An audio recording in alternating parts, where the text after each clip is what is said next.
Alright, fantasy ballers! Mr. Football's back in town. We can say goodbye to the international break and a big hello to the Premier League and Game Week 5. Let's have a look who's playing this week. Saturday morning's game sees Everton take on Chelsea. Neither team have really got going yet this season, and I see it being a tight game. But then again, last season, it finished 3-6. Then Arsenal, who haven't scored in 5 of their last 6 home games, take on Stoke. Crystal Palace are at home to Manchester City. Palace have scored 8 goals in 4 games so far, whereas City have scored 10 but have yet to concede. Norwich are at home to Bournemouth, and then Watford take on Swansea. Watford's first 2 home games have ended 0-0 so far, whereas Swansea have managed to score in every game they've played.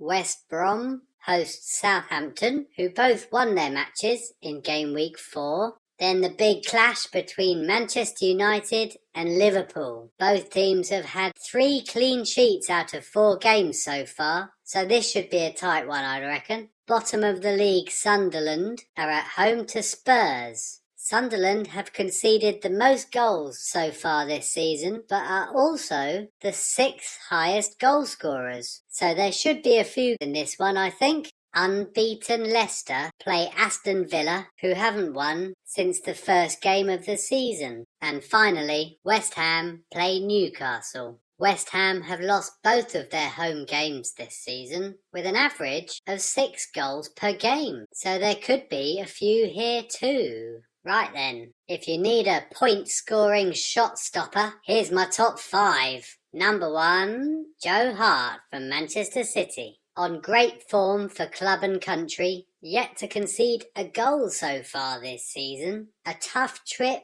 away to Crystal Palace, but a good chance he'll make it 5 out of 5.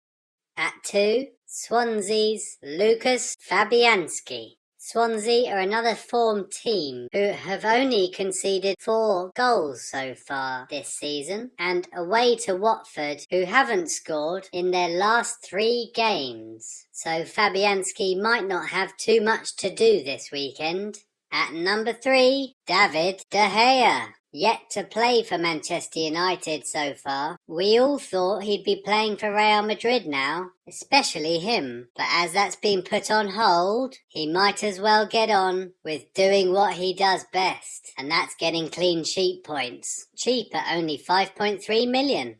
At number 4, Martin Stecklenburg from Southampton. 2 clean sheets in his last 2 games and an away tie to low-scoring West Brom this weekend makes me think it could be 3 out of 3. At 5, Leicester's Kasper Schmeichel. A great shot stopper just like his dad, playing for a very confident team at the moment, hosting Aston Villa, who are finding goals a little hard to come by.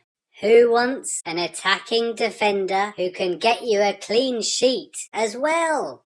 At number 1, Alexander Kolarov for Manchester City. 4 clean sheets, 1 goal and 7 bonus points so far this season, and takes free kicks as well. Plenty of potential. At 2, West Ham's Aaron Cresswell. 2 clean sheets so far, albeit away from home, but more importantly, 2 assists as well. West Ham can't stop scoring at the moment, so all the more goals for Cresswell to be involved with. Number 3, Arsenal's Hector Bellerin. He loves getting forward and often finds himself in the box, where he should have had a penalty last week. At home to Stoke, so a good chance of a clean sheet, as well as potential attacking points. Number 4, Southampton's Cedric Suarez. 2 clean sheets in his last 2 games. Playing as a wing-back, already 1 assist to his name so far, and with Southampton scoring 3 last time out, he could be due for another one.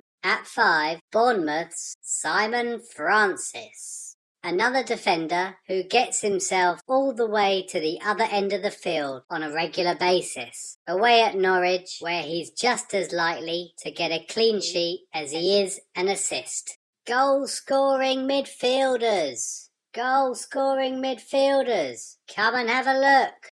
At number 1, David Silva. Manchester City have scored at least 2 goals in every game so far. And with Sterling and Kevin De Bruyne either side of him, Silva is free to roam, always likely to be in the points when City are scoring goals. At 2, Swansea's Andre Ayew. 3 goals and an assist so far this season, playing just behind Gomez or as a second striker, and away to Watford, a good chance he'll increase his tally. Number 3, Leicester's Riyad Mahrez. Still the top scorer in the FPL, likely to be involved in most of Leicester's goals, and a home tie to Aston Villa gives him every opportunity to score his 5th of the season. At number 4, West Ham's Manuel Lanzini. He caused Liverpool all sorts of problems in Gameweek 4 with an obvious eye for goal. At 5.3 million, he could be great value. At number 5, Jermaine Lens. Although Sunderland are bottom of the league with only 2 points, Lens has either scored or assisted in every game so far. When all around him are letting him down, he tries to win the games all by himself. What do we want? Goals. When do we want them? Now. Here's your top 5 forwards. In first place, Bafétimbi Gomez. Swansea are looking red hot right now,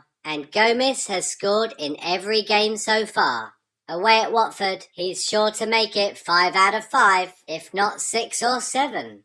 At 2, Sergio Aguero. Only 1 goal so far this season, which is surprising, as Manchester City have scored 10, but it's only a matter of time before he starts banging them in again and scoring you points. At 3, Bournemouth's Callum Wilson. He's joint top scorer so far this season and has scored in his last 2 games. Away at Norwich, who have conceded 4 in 2 games at home, I can see Wilson increasing his tally.